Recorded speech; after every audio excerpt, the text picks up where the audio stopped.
Okay, so this is the Vango Trek Tarp. Okay, about £30, which is about $40. You can shop around and have a look. My absolute favourite piece of kit. I wouldn't ever go away without this. Now, this isn't the biggest tarp you can get. It's not the cheapest tarp you can get. You'll see loads of YouTube videos regarding tarps on the internet. This isn't about that today. This is about this specific one, which is actually quite small. And originally designed, the reason I got it, to be an extension to a Trek tent. Okay, if you don't know what a Trek tent is, it's any tent where it's not very tall, it's easy to get in a backpack and quite light. So we're going to open it up. Now, when you actually buy this, you won't have the guidelines installed. Okay, so you just put them on. This is quite a small tarp.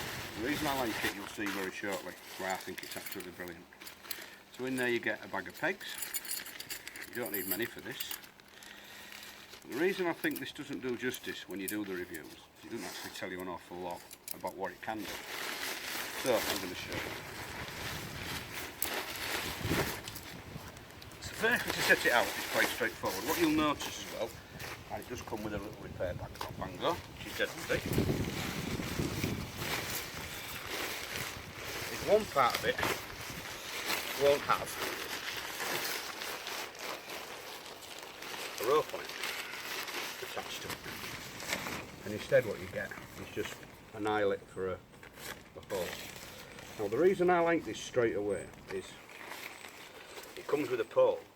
Now what I'm going to explain to you in a minute when I put it up is just how useful having a pole is with an item like this. So I'll get back to you when I put this up and I'll see you in a moment. Okay, so as you can see, the easiest way to do this is to lay it out almost like a rug. And remember, you've got a pointy end down here, which you'll learn a bit more. So the easiest way really is to decide which way you want it. Now the pointy end is the high bit, so the rain will come off. So that end over there, where you can see the three lines, is where you want the rain to drift off. Now we're doing this just to show you how it works. In a minute we'll show you about the extension. So I'm just going to put the last one in. And it's quite as straightforward as that. So what we now do, and you will need a bit of adjustment on the guidelines, is we get the pole. Now it's a standard alley pole, very similar to ones used in the Banshee, but obviously a bit thicker. Comes with a pointed end, you can't go wrong.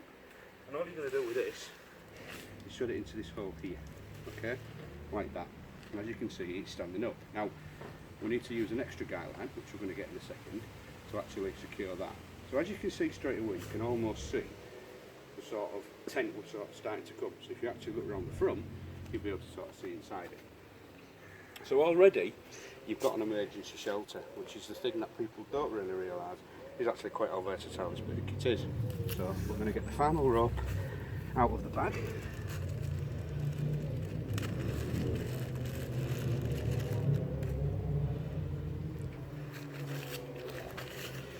Actually, that was a spare. This is one I've used before. So Vango quite kindly even give you a spare rope, which is pretty cool. So what we're going to do is one end's going to go here, and the tied end is going to go on the end of the pearl. So the pearl goes in there like we said.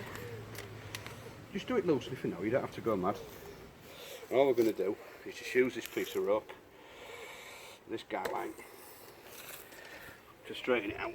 And straight away what you've got is a shelter, so you can adjust it, mess about with it a bit. This is where you can mess about with your guidelines. But what you've got there straight away is a rudimentary shelter. Now I'm quite a big guy, you can easily get up to it. So in an emergency, and this will probably take you about 5 minutes to put up once you know how you're doing it. In an emergency, you've got some shelter. So what we're going to do next is I'm going to show you a little bit more about how we can make it into an extension for a standard tent like the Banshee. Okay, so we're back. Now we're showing you an example of how you can use this as a bit more protection, like an extension. Now what I've done is I've just tied it to a tree. It's quite loosely, but this is obviously the need to avoid a fall. I've just tied this to the tree, and I've tied this guide line down here, and the middle right one here. The easiest way is just to get the back one, and again, don't worry about tightness just yet, and just peg it in. So this is only took me a couple of minutes. I'm just trying to get the video quite low. And then all you're going to do is do the same here, And then finally, this is how easy this is and how versatile this is. We're going to get the final one, and we're just going to pull this down here. So what you've immediately got now is an additional shelter and a small part of an extension for when you're camping. Okay. Now, depending on how high you have this on the tree, is how much of a slope you want. But for a very rudimentary and very quick way of protecting yourself in some sort of bad weather, you can do this. So let's go inside and you'll see what room this is created for you. So, I'm going to crawl under here, but what you can see straight away is that if I was in the tent, which I'm going to do now, you can actually see that what you've got is an outside shelter for your kit. Obviously, as you know, in the Vango, they're not very big. I'm a big guy, so having a bag next to me takes up a lot of space. But what this enables me to do in bad weather is to be able to utilise just the porch area here, but also undercover here. So I could actually cook here, have a brew, do whatever I feel like.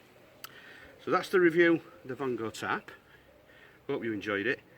I won't give the usual subscribe and like, but I hope you've enjoyed it anyway. See you later.